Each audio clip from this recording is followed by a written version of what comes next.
Have has James, were you at the last? No, you were not. You were not at the last Village Green. No, was the last one the one that Anna did? Anna, you did on Overwhelm. Is that right? Yes. I'm looking forward to watching that. It's on my list to do. It's awesome. It is. I can totally agree. And Ellen and Damiet, you were there, right? Yes, I was there, and it brought me a lot. Yeah. Okay. I wasn't there for the whole thing because I needed to drive and that didn't work the way I wanted. And then my data ran out. But I have watched it since then. And I really appreciate the recording. Yes. Having that available. So I just will introduce this space a little, mostly for you, James, and for anyone watching the recording, that this is a monthly space coming from the On-Tree Center, which is the center where Anna and I live, and where we are creating work talks like this, and trainings, and workshops, and game worlds, and next culture, all things next culture. And it's a really rich space. So this is one of the jewels of the On-Tree Center, is this monthly work talk about a topic that's hot in the village. Anything you want to add to that, Anna? No, great. And maybe that we hold this like differently. So sometimes we are exploring together. Sometimes we are holding space for a question. Sometimes we will bring distinctions and have like a little bit more like a workshop kind of thing. So it's very different also in the space holding. So whatever is alive. Yeah. And it's also you're welcome to leave when you need to and come when you want to. So it's not like a standard PM space where this is a commitment to be there for the whole 2 hours. So you're welcome to come in and out and bring your beverage and your snack if you want, just like we would be meeting on the village green to have a conversation that is up in the village. That's a nice framing. Yes. And this week the topic that I'm bringing is commitment. And this, I want to share a bit how this topic landed in me, because so Anna and I, we have this commitment to that she brings one topic one month and then I bring the topic the next month. And on Sunday, I realized I hadn't found the topic yet because Anna asked me, what's the topic? And I realized I was not holding this commitment in my body to have the topic ready with 1 week or, with a certain amount of time before we started. And so it was like my commitment there was to be there to hold the space, but not to make the container for it already ready for people to know what the topic was and arrive, decide if they want to join.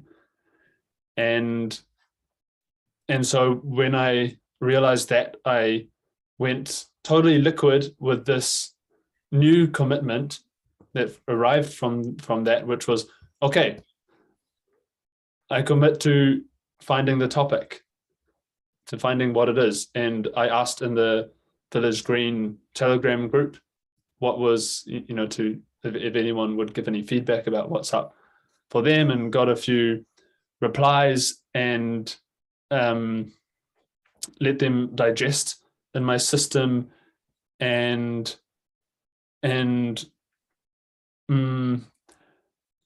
but was waiting for the topic to arrive from, that I would click and say, yes, that's what it is. And this happened only yesterday afternoon. Actually, I think, yesterday afternoon. No, yesterday afternoon. And it happened after a session. I was having a session with somebody, and they had not held their commitment to do the practices between yesterday's session and the session the week before. And so the session ended pretty quickly, because basically I said, okay, well, if the commitment is not there to create the foundation of your work, there's nothing there to build on. There's nothing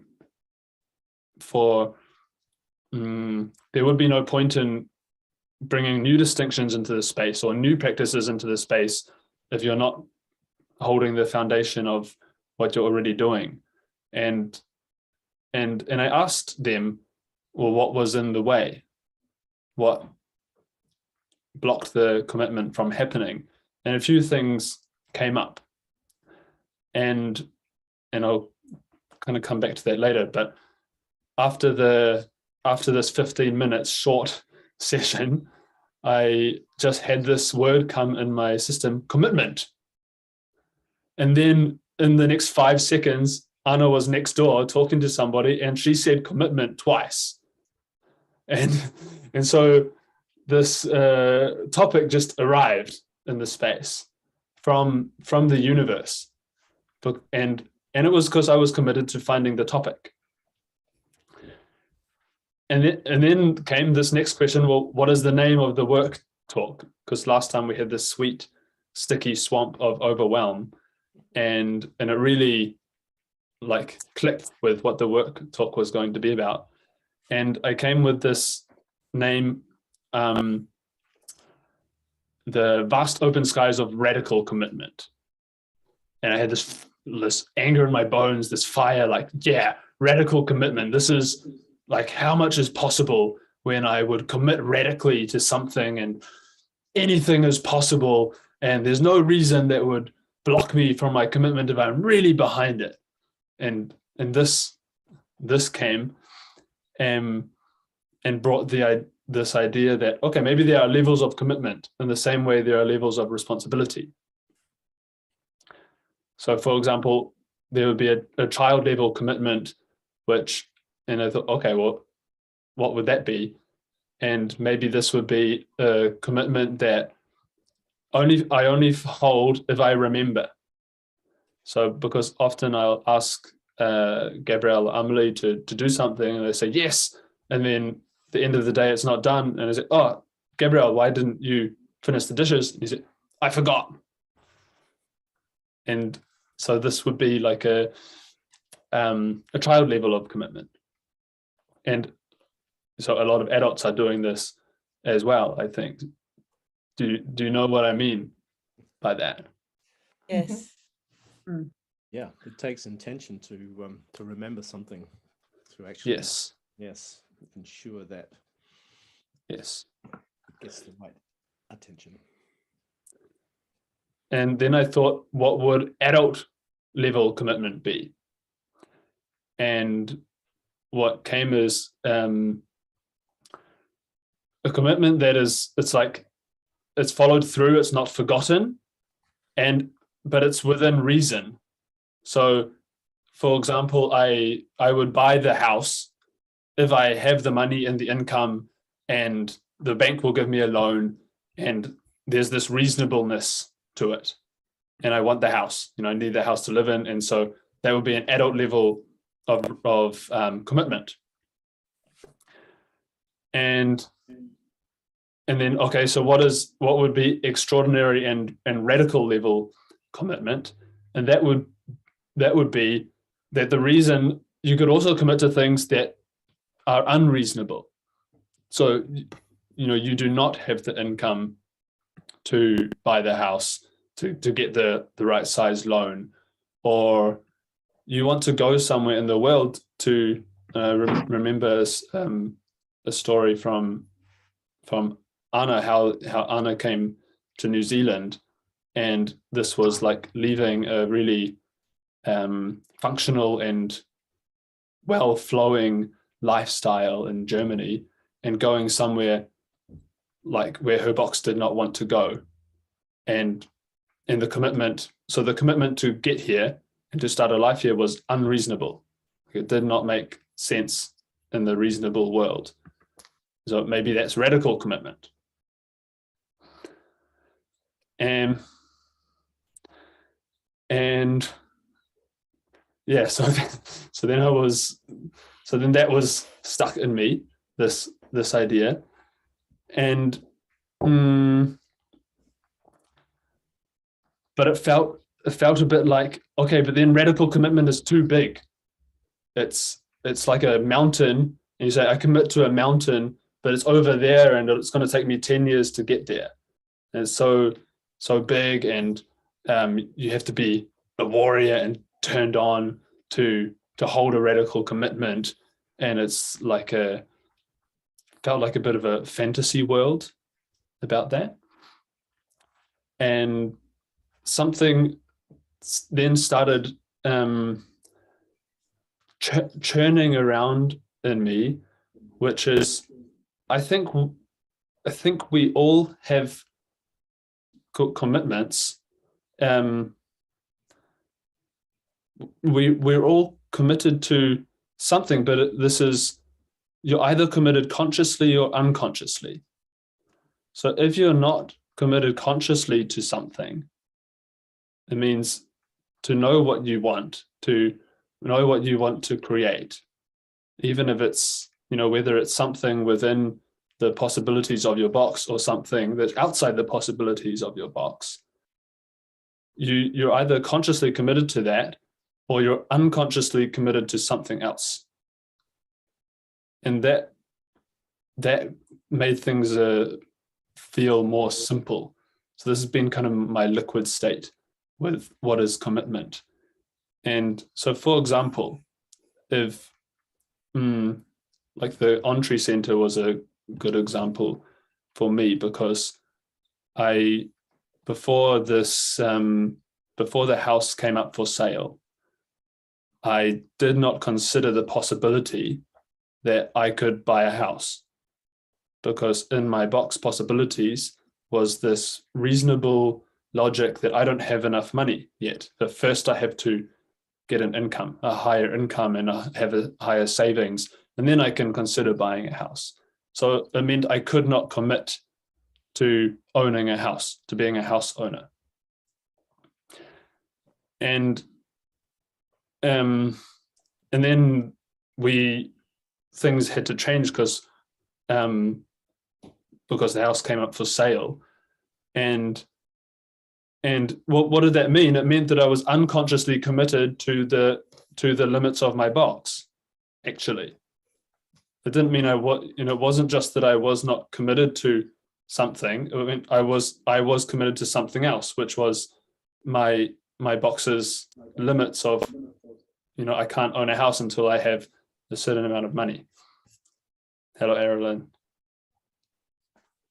Welcome. And so since then I've had to, if I want to be a house owner, I've had to let this unreasonable commitment become bigger than my box's commitment to reason. And so the first question I want to throw in the space is what is in between you and committing to what is really important to you?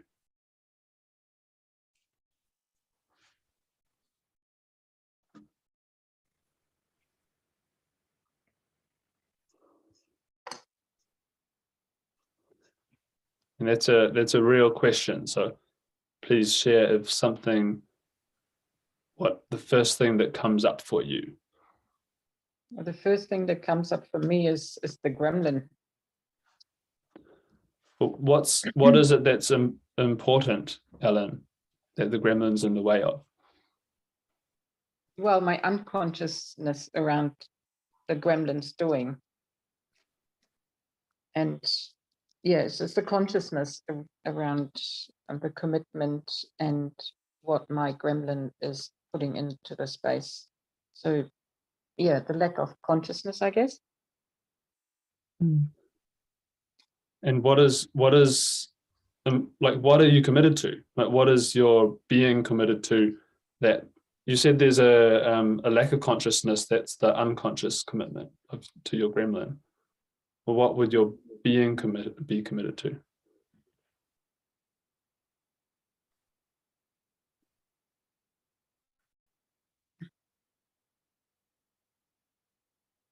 Well, my being wants to hold a commitment because it's where I thrive.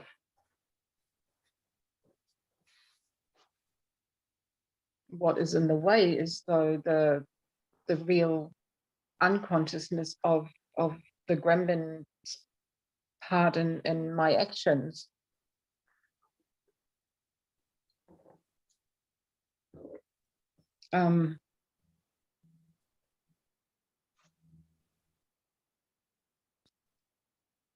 Yeah, it's that battle between how conscious am I and how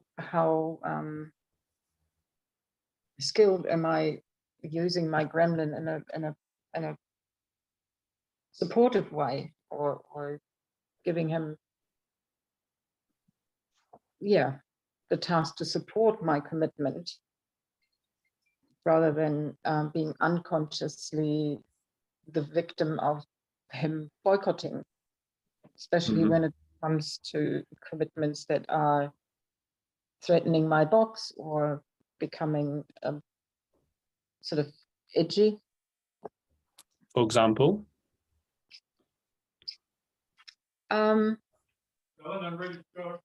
Okay. I'm getting the call. Bruce is ready to go, so I guess I should be going. Okay. Yeah, I want to go because I want to be in time. We'll pick up the others today. So You are committed to go and be on time. yes. There you go. Off you go. Okay, I hand it over. Thank you. Okay. Goodbye, Ellen. Bye, Ellen. I'd like to jump in. I don't remember what the question was exactly, but the sense that I got was that what's between me and the commitment is clarity, is vision of what the outcome is. So yeah, and I had the example this morning after I'd done my usual morning routine practices. I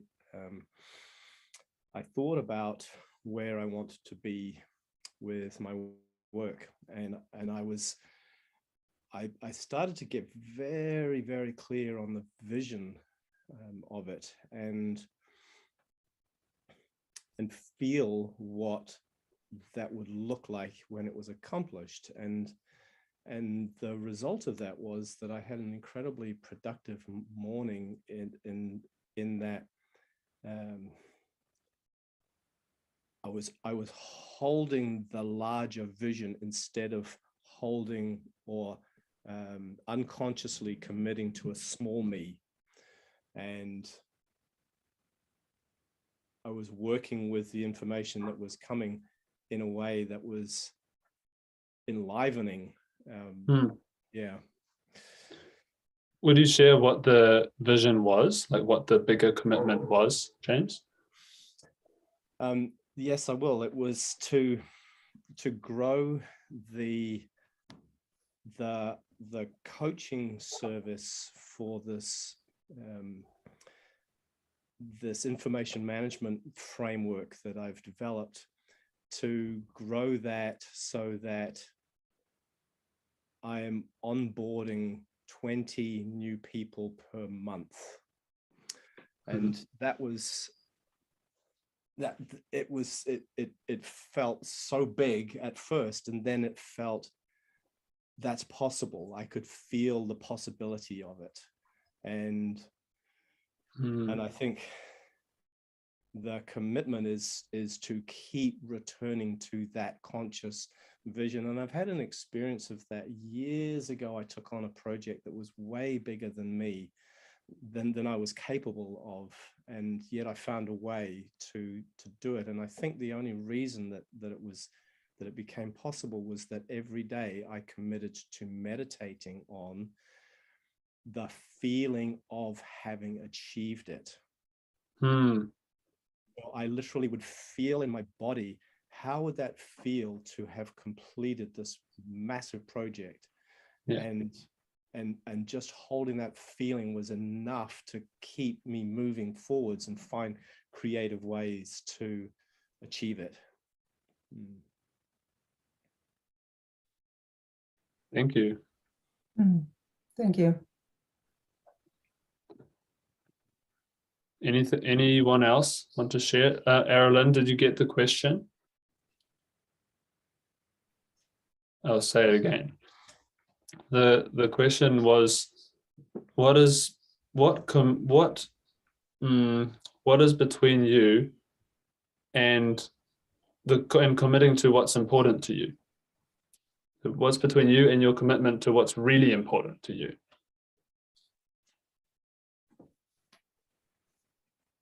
And just to give a little context again, because you missed some of it, where I've got to with this exploration of commitment so far is, and this is also kind of this really an open exploration of how commitment works, is that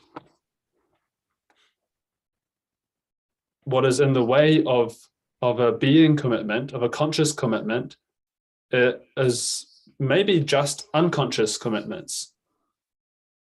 So if, for example, I gave the example of this house, and for me to commit to owning this house, I had to give up my unconscious commitment to my box's reasons about why I couldn't own this house.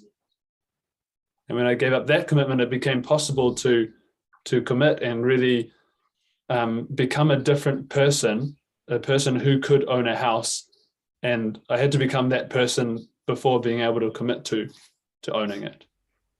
So the question is, what's between you and being able to commit to what's really important to you?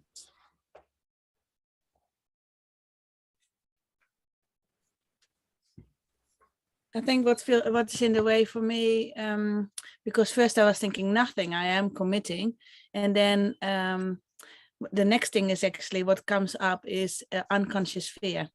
Like the fear is in between me and committing to something, but it's an unconsciousness around it. So it's a bit similar of what Alan said about the gremlin, because I think what is in the way of committing, like nothing is really in the way, because I am committed to do this work, like this possibility management and doing that.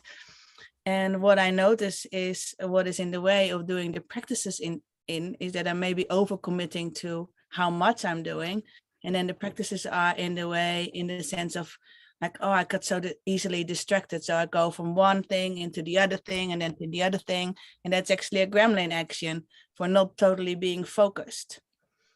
And then these are ways for me not to fully go into the practices, because there is so much, and then so much to do, overwhelm, fear, okay, and then I haven't done it. So a practice. So I think that's really what's in the way for me. And what is the commitment to the unconscious fear? What is the unconscious fear actually? The unconscious fear. That's a good one. So the unconscious fear, it is by keeping me small. So what is the fear about? It's the gremlin's actions of keeping me really small and not coming forward. And the way of doing that is what I just described. So what is the fear about? That it could be actually amazing, that I could be amazing, that this could be amazing. And what then? Yeah. Thank you. So what I hear is that the unconscious commitment is to not feeling is actually to not feeling that fear, which brings those questions of what then? Who could I be? What could I be? What potential could I have? Yeah. I didn't know that before, but this is what comes up. Yes. Thank you. You want to share something, Erilyn? Not right now. I am like looking into the distinction between a decision and a commitment. And there is something about commitment is a bright principle. And it seems for me that commitment is the force that brings a decision alive. Commitment is the force that makes a decision reality. And because of, because the gremlin also using, when they are not chosen bright principles, and the gremlin choosing or using the force to, and in terms, flip the coin and use the force to create low drama. The commitment itself is this like neutral force, but it's about which eye is deciding what.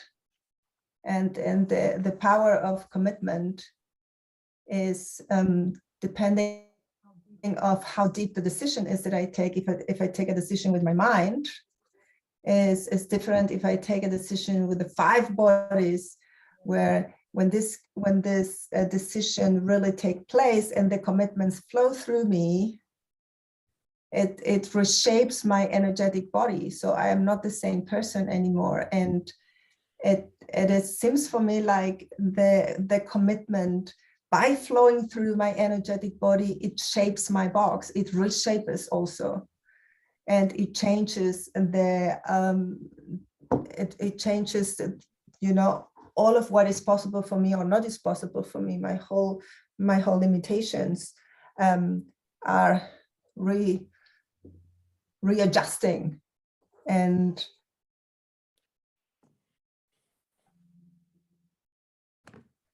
And so in the moment when I take this, because a decision is to cut myself off something else. So as I do not include these other options that are over there, I do not include them in here. I choose one, so I cut off these other possibilities, and I have this one, but I haven't committed yet.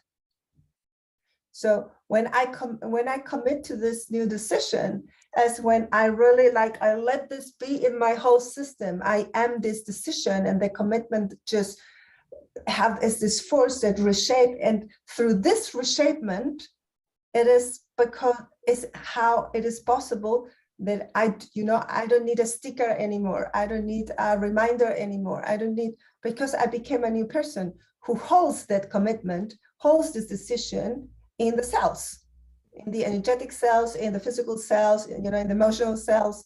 So this has a huge impact in all my system. And it's not something about, I remind myself to be disciplined about this decision that I took. That this is, I think, is another level of decision making, that it needs then the reminder, it needs the, but this commitment has a lot to do for me, that when I go into the power of commitment, I commit no matter what. I commit no matter how I'm going to do it. Like the reasons are not part, and the circumstances are not part of the decision making. So it is something much bigger than that. And this is the point about also, the power of declaring, and the power of deciding that I do not need any reasons for that. I follow that impulse coming through me, and I commit to what, not knowing how, with the power of the why, something like that. Yeah. So Well, say that again, like that last sentence, because that really, was powerful. yeah, it feels for me that when I go into a commitment, that I commit to the what, not knowing the how, and being fueled by the why. And with the why, I mean the purpose that I have to this commitment, in this commitment. It fuels my decision, it fuels my commitment, the commitment itself. Thank you.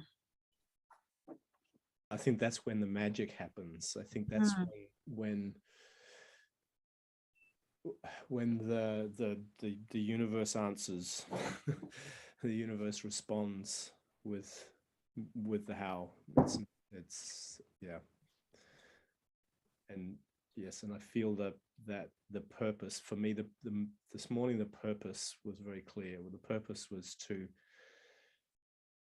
be able to fully, thoroughly, financially support my family in a way that is honorable, and that's the driving purpose. And I didn't know the how, but as soon as the what was clear, the morning just became all of these hows just kept popping up, and it's like, oh, that fits there, oh, that fits there, that fits there. It was really beautiful. Yeah. Wow. And this is so cool what you say, because I think that's the main trap to not go into a commitment, is by getting stuck in the how, like the how virus. Yeah, I cannot commit to this because I don't know how to do it. Yeah, but I cannot say yes if I don't know if it's realistic, or this not knowing the how. It does imply very often this thing about I cannot commit yet because it's not clear to me how. And the moment when the fuel of the purpose, the fuel of the why is coming through me, then if there is no how, I will invent it. I will create it. Yeah? Because the power of the purpose is so much bigger than my box can think of. Yeah. And the how is to stay in the box comfort zone of finding linear ways from A to B. So, and what you're saying, Anna, like for somebody who commits to something and then doesn't follow through, so they make a decision to have a certain practice for example, to do 3-3-3, 3 minutes anger 3 times a week for 3 months, and it lasts for 1 month, then this is like there must be actually an opposite decision, like a commitment to a different decision coming in at some point at the same time, something like that. Yeah, so a hidden commitment, you mean? Yeah. Yeah, and like thinking, I also see the possibility about there is not enough matrix to hold the power of commitment, so it doesn't land in all the bodies, and it's not just because if it's a hidden commitment there, but it's just not enough. It is not enough, an energetic structure to really let the consciousness grow into that. So it is as like more or less is the navigation of discovering fantasy worlds, right? So if I go and I want to do this, I want, I want to have an emotional healing process every day for 30 days. Yeah, because I am in the momentum, I am the energy, I'm at the high level of energy. I'm not normal on that level, right? And so I go to a lab, I'm a high level of intensity of change, and I do commit with something that is a fantasy world because my matrix will not hold that commitment yet. And to be able to really distinguish between, I wish it will be there. I wish I could do that, or I wish and to what I am really capable to hold. What is like my matrix also like I remember, for example, Clinton told me once, my next step is to go to Jacinda and speak to her. Like, will you commit to this? And I said, God, I cannot.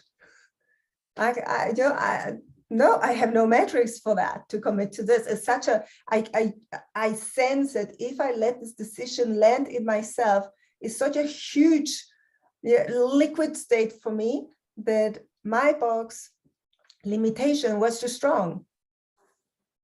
I couldn't, I did not find the space in myself to make it. And I think something like this is like the fantasy world of, yes, I will do this because, we are having this intense conversation. Yes, I will do this. And then I have the reality shock. Oops. And I think this discovering the fantasy worlds is a big part of what are you really committing to and why? Or what for? Is that do we go for those fantasy world ideas because or is what is missing in the ingredients is the purpose, is or commitment to the purpose, or a sufficient purpose drive? I think it's more a lack of adulthood. I think in fantasy world, a child wishes, and where I just draw the picture and I can go and fantasize about this picture without having a relationship within to my. So how realistic is this for me? How much? And at the same time, it's this thing about, like, it is an interesting point because at the same time, everything that is beyond your box is unrealistic for your box. Yeah. So it's an interesting point of, yeah. So your box will say, oh, this is totally fantasy world, because it's not in the frame. Right, it's not in the possibilities. Yeah, it's also for me interesting because the ability to harness commitment can be totally there with a box purpose or with a gremlin purpose, right? So I think for people who commit to make millions of dollars or to own a corporation or something and if they would have a gremlin purpose in mind of superiority or gaining respect, like using that to gain respect or whatever it is, but the force of commitment is still like they totally have the matrix for it. So it's like two things. They're important. Do you have the matrix to hold the energy of commitment, and do you have the distinction which I is using it? Mm-hmm. Where's the why coming from? Mm-hmm.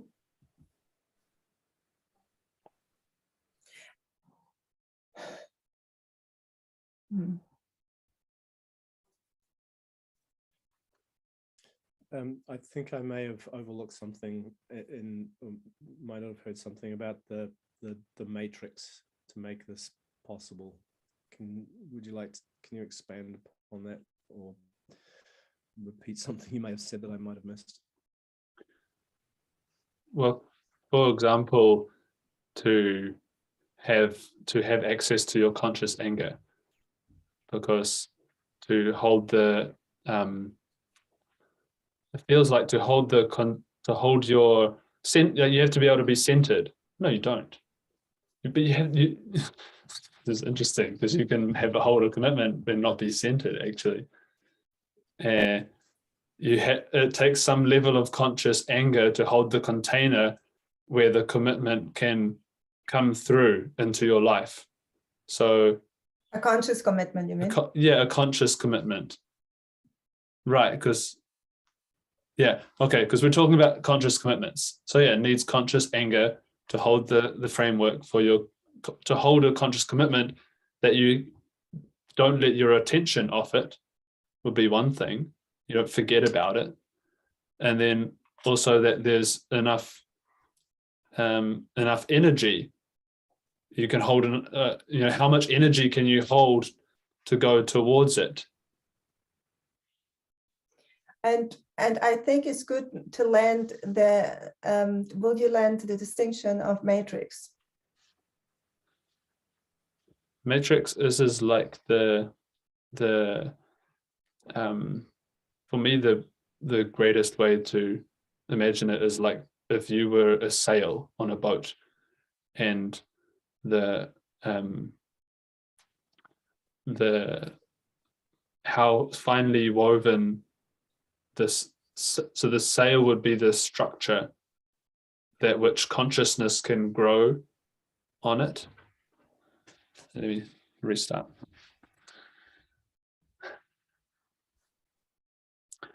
So matrix, this is like how much consciousness is in your system, how much consciousness your being holds, and this is made up of the distinctions that you have. I'm missing something. Something's not landing.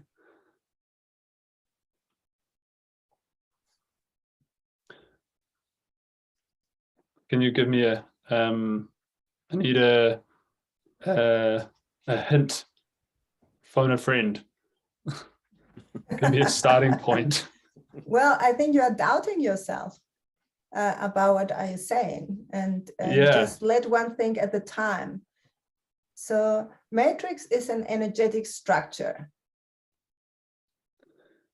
Matrix is an energetic structure in your system that which the energy, the forces of consciousness can blow you.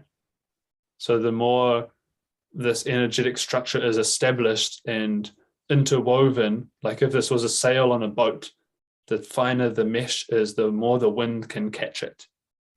So as your matrix grows, you have distinctions about feelings, for example, then all of a sudden the forces of feelings can start catching your matrix and being used through you in the world. You can use them. So this is something you can, it's not so clear, so I will come over.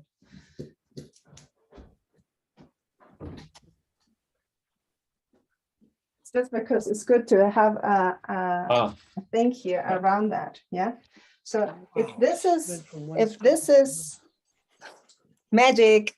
Magic. You open it? Can you? Your matrix is an energetic structure and is built from distinctions, right? So every time when you let a distinction land in your system, it creates matrix. And the way how the distinction lands in you and how you create, how you integrate this distinction is through practice. So by practicing, matrix is going to be built. And every time you get like this structure, yeah, like feelings, there are feelings and emotions, for example, yeah, or you have a box, you are not your box. What other distinctions do you know?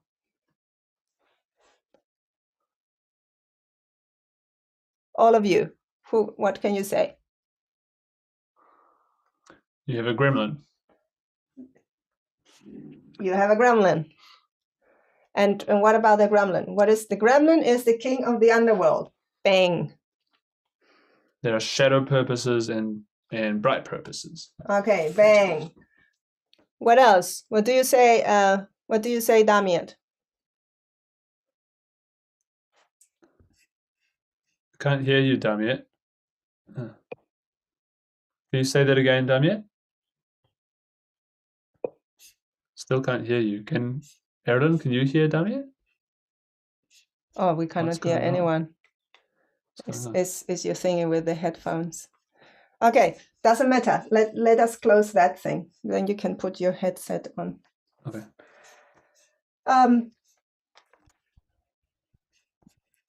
Speaker. Yeah. Can you speak again? Somebody? Okay. Will you just leave it now so we can go? But I cannot see them. Okay. So you don't relate to the world itself. You relate through maps of the worlds. There are 4 feelings. What other distinction do you know, Tristan? I can hear you now, so you can say the ones. Feelings are neutral energy and information. Feelings are neutral energy and Yes, information. neutral energy and information. There are 2 phases of feeling work. Two The phases feeling- feelings work. Yes, which one? How are they? So the first one is feeling because they give information, and the second one is then using the energy of the feeling. Yes, going from reaction into action. Right. So all of this are distinctions, and very often we think these are thoughts. Yeah. But this is just the way how we learn to listen, that we learn to listen with the mind. This is 13 years of school training.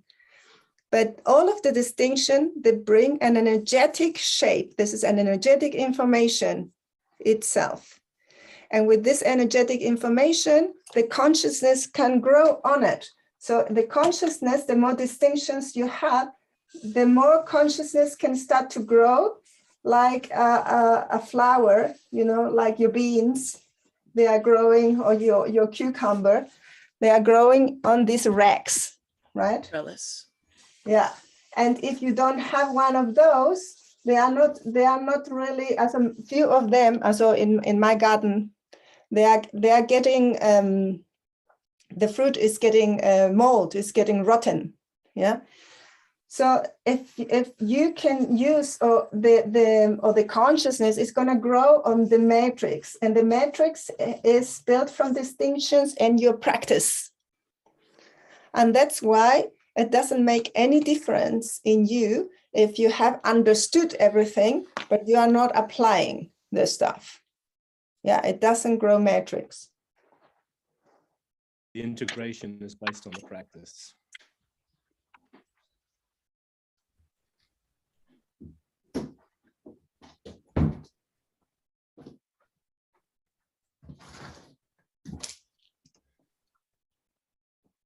So the integration is based on the fact of having practiced these distinctions.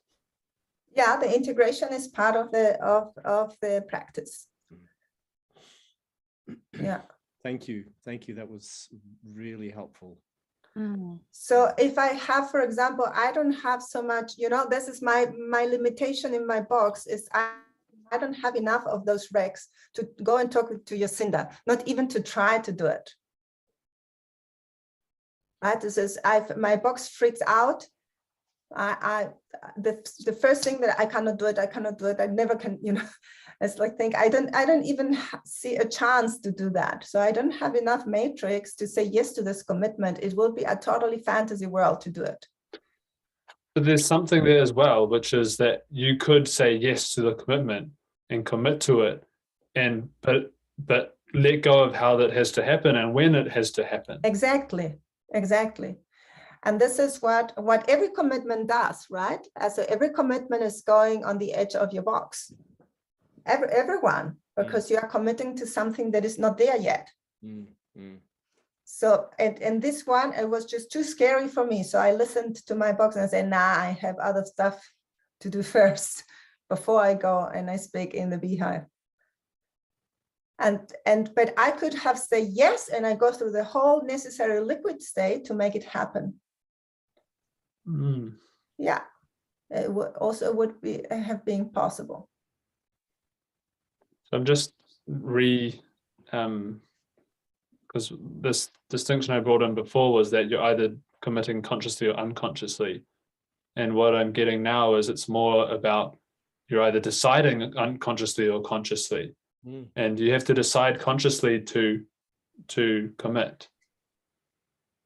Yeah, I don't believe every decision has a commitment.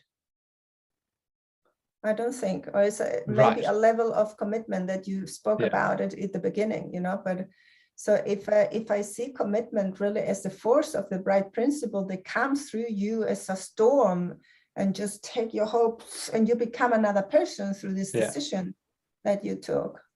Yeah. I think what are we talking about is other things, are decisions that we do the whole time, conscious or unconscious. What about when somebody is so stuck in the victimhood that their being wants something and the gremlin is committed to the victimhood and they will not go out of the drama about that? There's also some kind of a commitment. This is when gremlin takes the bright principle of commitment, I think. I think so. I think it's something like that, because I mean, we have this really wonderful process about finding your hidden commitment. And this is really valuable to do, because the hidden commitment is, you know, is this self-sabotage, what happens when you know, you are really clear, you want to go there and you keep sabotaging, and it keeps not happening, and you keep committing, and so there is a hidden commitment that is like in competition with the other commitment, right? But the point about committing, which really, like, I think is a limitation, or is what is in between what you said before with your question, is that to commit to something, I need to give my identity away. I need to give up of this identity that did not hold this new commitment.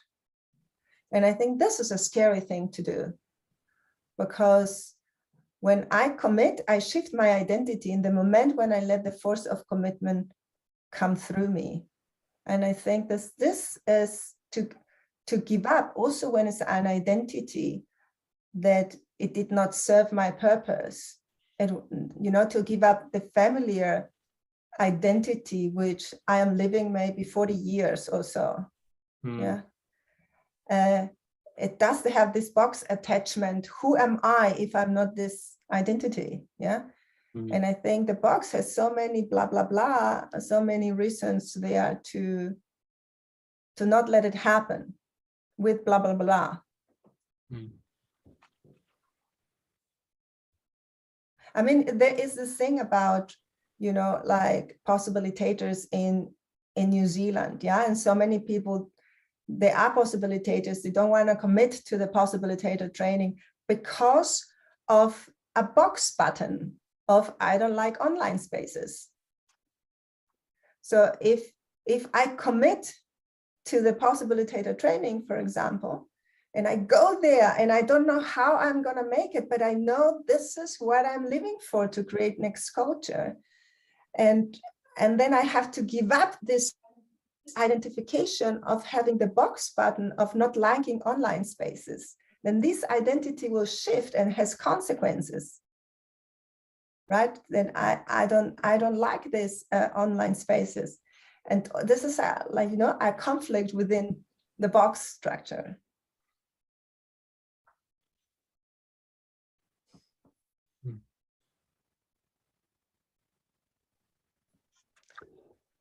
I really felt it this morning, that whole giving away my identity, when I held the vision for what I want as a and driven by purpose. I have to be I have to be so different. There's so much that the familiar me is like, I could feel that. Like, yeah, but it was good. It was, and yeah. Yeah. And so the more you are practicing that, the more you are cultivating this new identity, right? The more you are gaining the matrix. that can hold a higher level of consciousness. And the thing is, and then you go to the next identity, and then you go to the next identity. Yeah, like to not get even familiar with an identity, to keep expanding. Yeah. An article I came across recently was think big, then think bigger. It kind of reflects what you just said. What I noticed is that when the commitment is beyond the box limitations, that the how part starts to come from other resources that are not, that you can't see from inside your box. And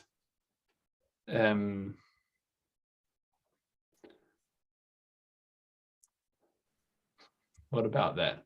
It's so, for example, I committed one morning to create $10,000 in the next 2 days, and a couple of weeks ago, and 5 minutes after committing to the universe and asking for instructions, I got a phone call with instructions, like with really exact instructions what to do next. And yeah, so it's just like what you were sharing, James. So yeah, very cool. I have another question for you all, which is,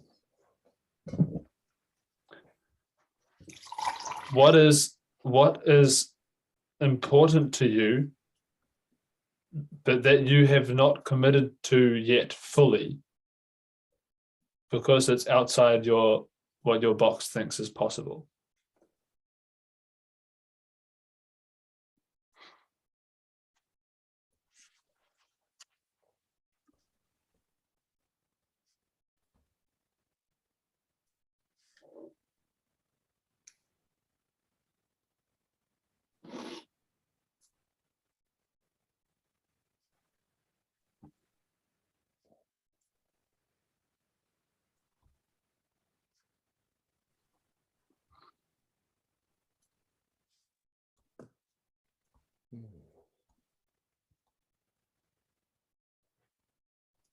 Did anything come up?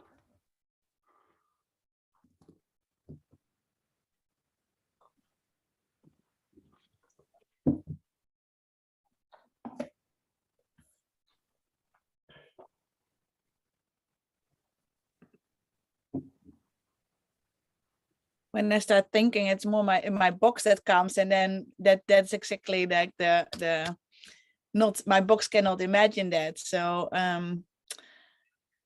because when I just let this land in me, then I think like I am committed and I'm letting go of things. So I don't feel there's anything in the way. But when I start to think about what is in the way, my box starts to be in, like, and then I cannot expand. So I feel a bit blank.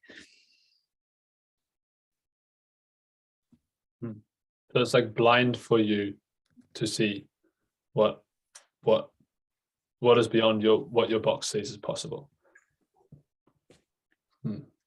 In a way, because I think I am committing to move to the Golden Bay to do this work. I don't have work, so I feel like I'm really living my commitment, and there's a lot of fear with that, and I'm still doing it. So I'm not sure what is in the way, because I feel like I'm doing it, and there might be much more potential that I'm not allowing myself to see, because that's the limitation of my box.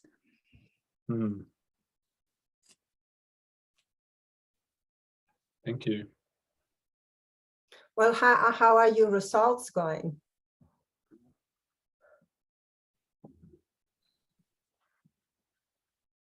Well, my results are going that I've got that if I look on the practical level, like I got things done, like the things from when I just was so last month we had the overwhelm topic, and then I had all these tasks to do, and I've accomplished all these, like lots of these tasks, and Leia is already in the Golden Bay.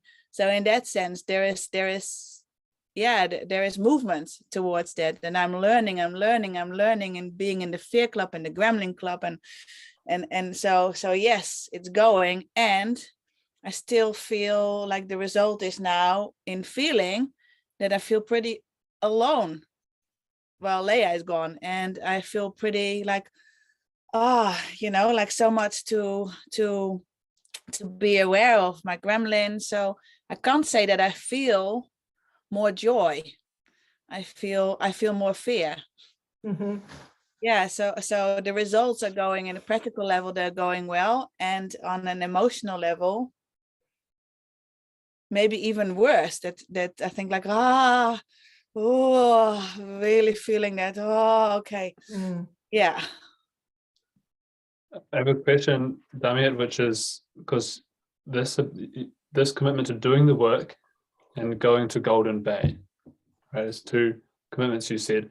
Both of them are pretty. They're like, I think they're the surface level commitments in terms of that's what you want to do.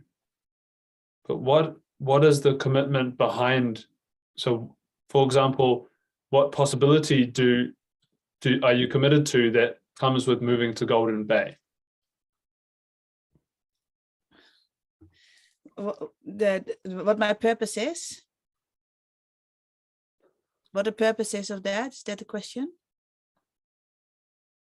The question is, what is the real commitment behind moving to Golden Bay? The real commitment is to expand myself, my daughter, the culture, to expand and learn, and so I can deliver. And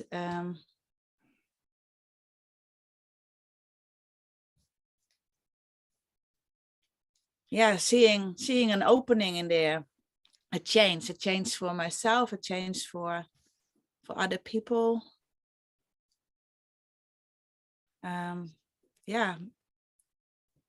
A more beautiful life, in the sense of it's more purposeful. I'm letting go of box ways of earning money by having a job that with someone who's paying me and going from 9 to 5. I find different ways. So the purpose is expansion in different levels. And what I think what goes wrong is that there's a child fantasy in that. I could relate to that. Like, there's this is where I am, and this is where I want to be, and there's a gap. There's a gap in where I am and where I want to be, and that brings me into fear and being more small.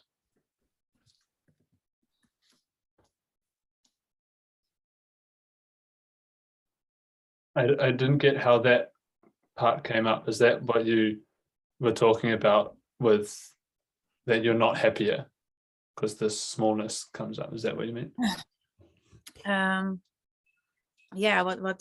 What I feel when I'm doing all these. The triggers are also big. Like, the triggers are also big in the sense of like, I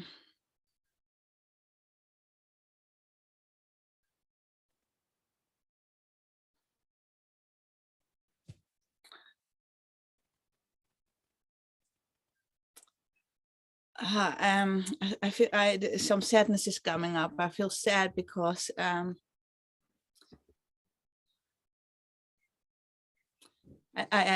feel sad because I am conscious of my incompetence, and I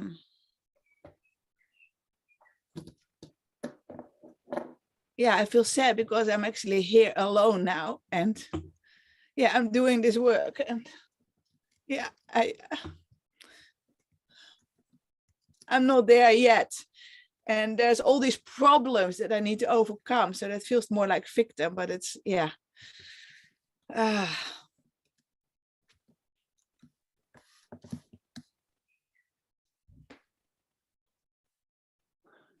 So what I heard, Damiet, is that you're committed to your expansion and to building out this next culture, and right now you're on this edge of feeling sad about the loneliness, about the missing connection.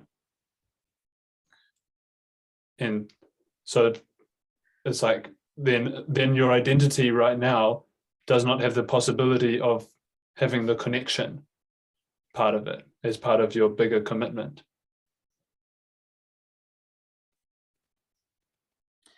Yeah. It's the letting go as well of it's the letting go of things. So it's part of the transition, and it comes with this wave of like moments of totally like, what the fuck am I doing, to like, oh my gosh, this is amazing. And at the moment I feel lonely because Leia is there already and I'm still here. And yeah, there's so much there's so much to do, and where do I go? Yeah. What's that feeling? Well, that's the fear, I think, the fear of like, yeah, got all this stuff that I need to let go, and I can only come with the truck, and I'm just letting go, and I'm letting go of friendships because we're not communicating in the same way anymore, so it's like, yeah, it's letting go of this community, going to the new. It's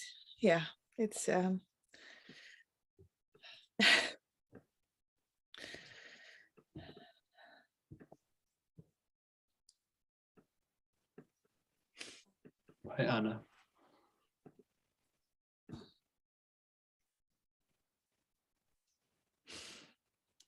Yeah, because I just feel like this is recorded as well. It feels quite an intimate space, and yeah.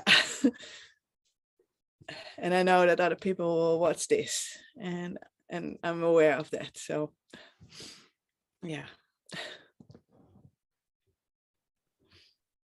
So I have a question, Damiet, which is if to include connection in your next identity. So part of this, I mean, it sounds like you're really liquid with the letting go the old identity. And the question that I found like feeling into this space is, well, who might you be if you would let go of the old identity? So who might you be? Yeah, I don't know. Feels like an appropriate answer. Yeah, and that it could be amazing. It could be amazing. Yeah. Yeah. And it's still like, why am I holding on to that if that could be amazing? It doesn't make sense. Yeah. Thank you. Thank you for doing So, that there, and thank you for sharing in an intimate space, and others will get value. So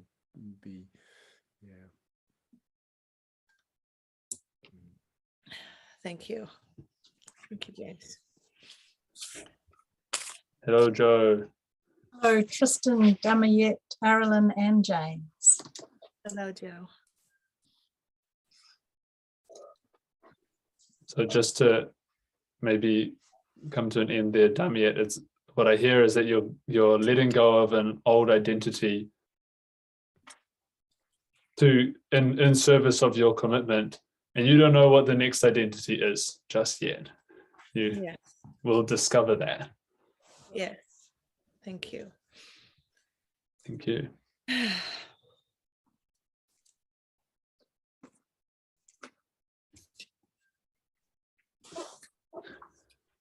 Anything to share right now, Erilyn? I just want to check in with you again because I know people change their minds every 3 seconds.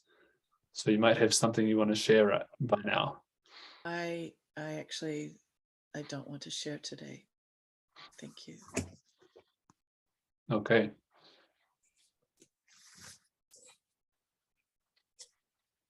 But I'm very present with you all.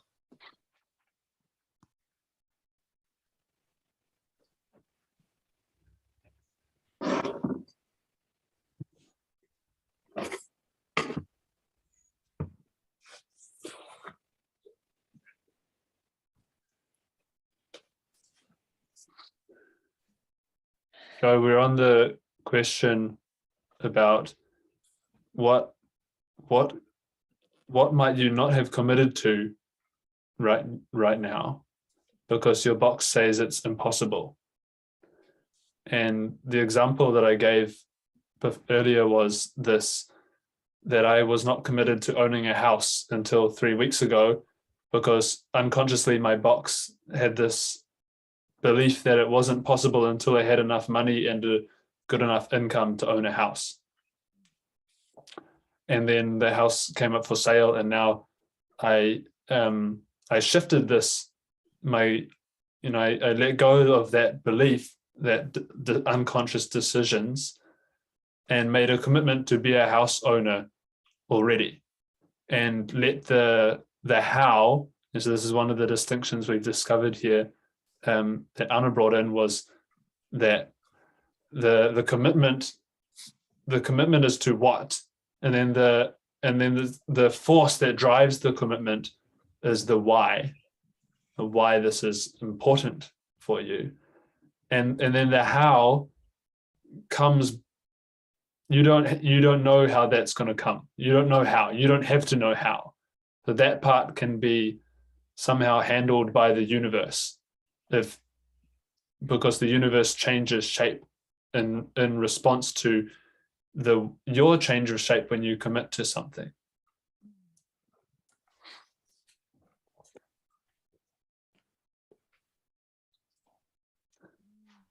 Does anything come up for you about that, Joe? Yeah, there is. There's no words at the moment, but I can certainly feel something there.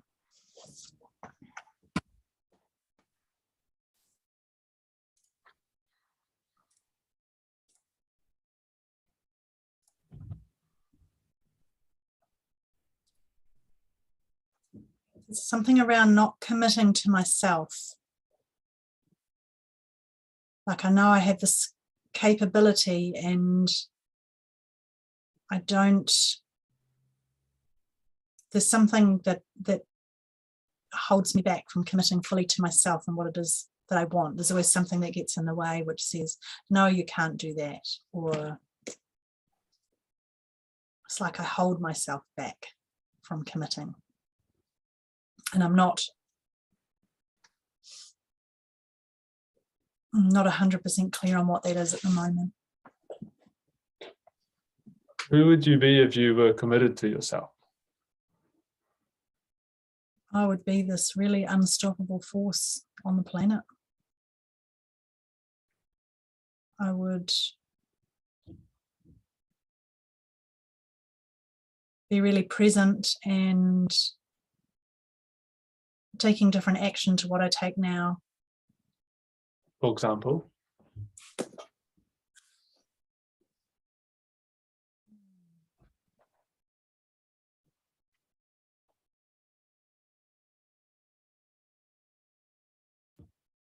I'd be creating groups. I used to do this.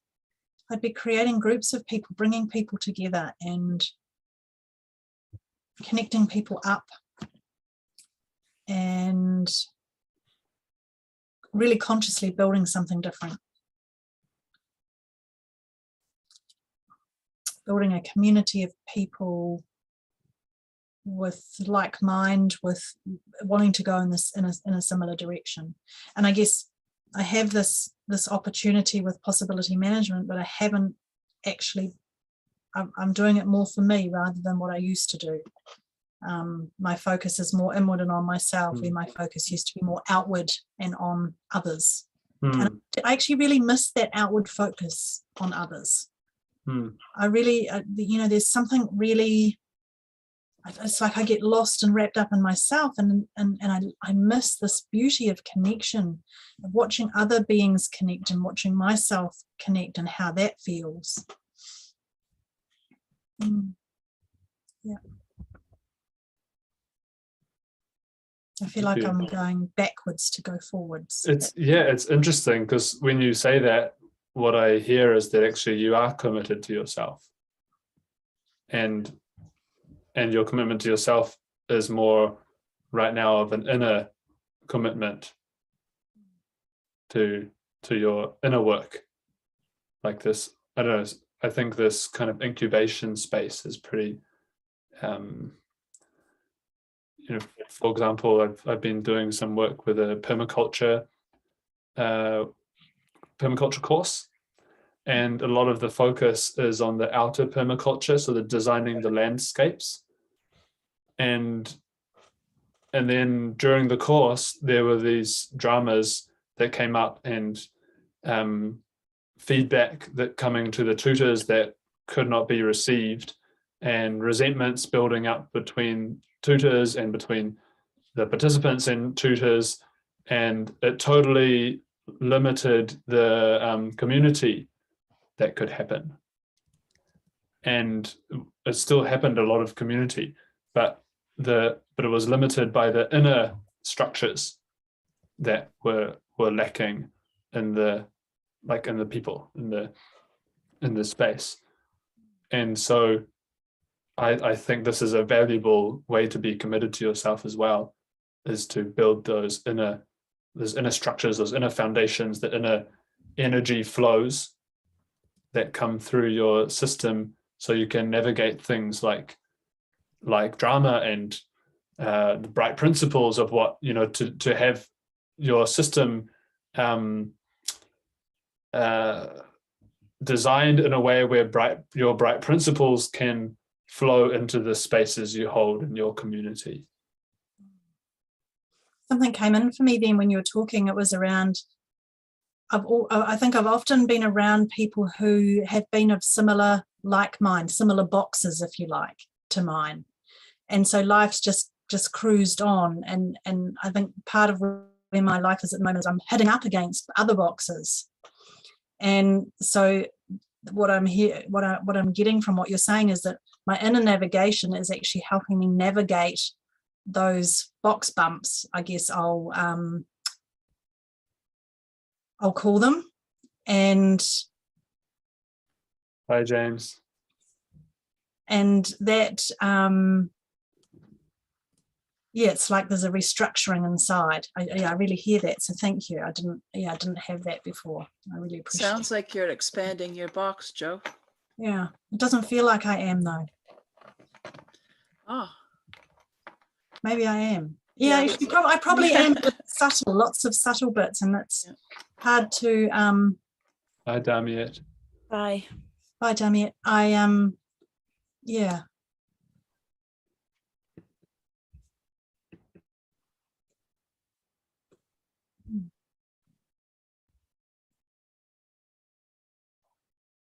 My box is just freaking out now because I've started talking and everyone's leaving. I'm not leaving.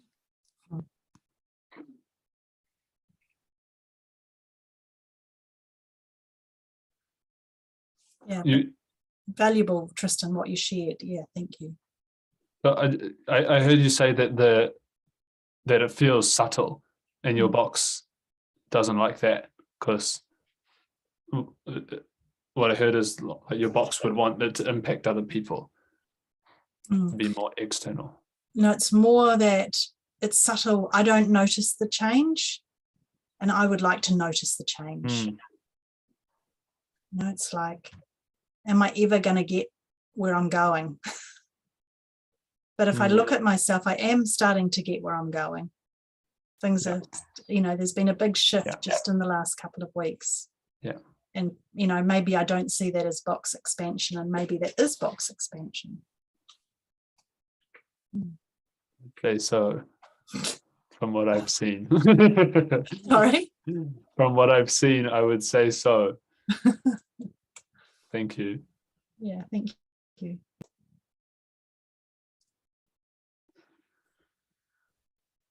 Okay. Is there anything else alive, or any questions on the surface from either of you right now about this topic of commitment? I think it's really interesting and valuable, the idea of if I'm not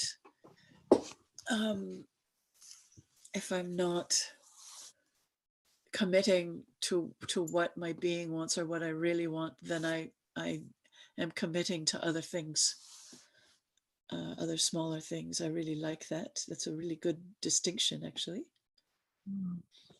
And, you know, I had I guess it, Joe, is it okay if I talk about what you shared?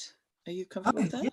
Yeah. So I heard you say that you used to create these groups, right? And now you're not, and you're doing your own work, but you'd like to create groups again. And I'm just wondering what the commitment was that made you want to create these groups.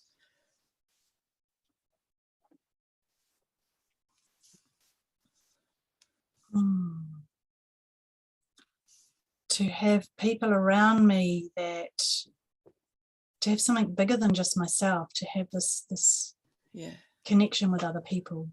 I can really feel that, actually. Yeah.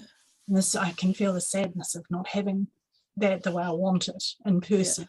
Yeah. I feel sad that it's on Zoom. Yeah.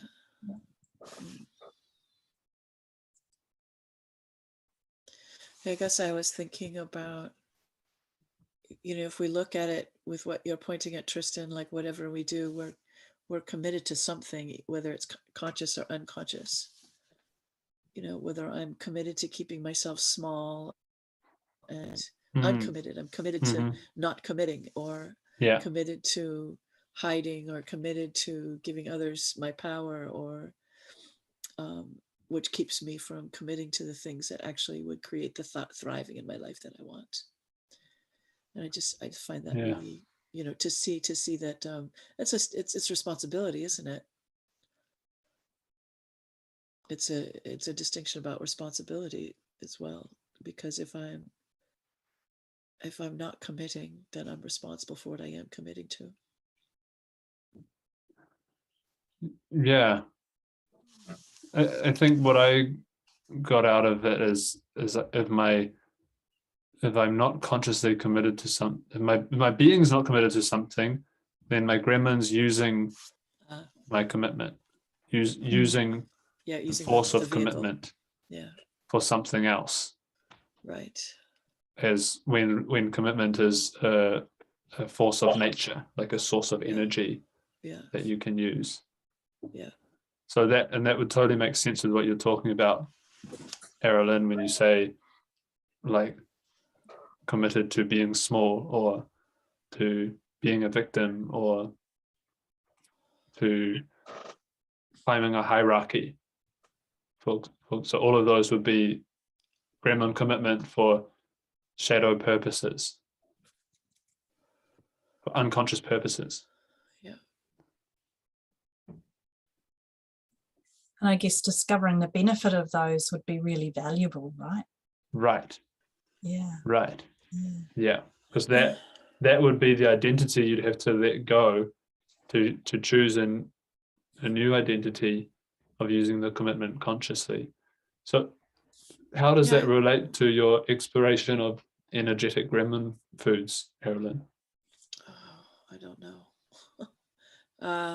How does... Sorry, I don't understand the question. It just, the question came because of this was the topic that you shared in the village chat that you're working with. Yeah, so I've got 3 pages of gremlin foods, and I've just struggled to see which ones are the energy ones. And the physical ones are pretty easy. The mental ones are pretty easy. But the energetic ones, it's been confusing for me, because they all seem like they all could be.